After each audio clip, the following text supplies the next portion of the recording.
tanim nasa tabi lang ng bahay para hindi nakawin ng magnanakaw. Kasi kapag nagtanim ka sa malayo, iba ang magkukuha.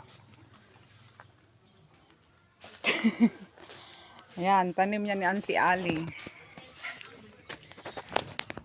Kaya sa tabi na lang siya nagtatanim ng gulay kasi takot na siyang magtanim sa malayo kasi tinanim niya na iba ang umaani. Ayun siya sa dulo. Siya yung nagtatanim.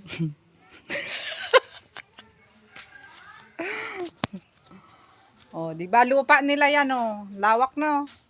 Ilang hektar to? 50 hektar?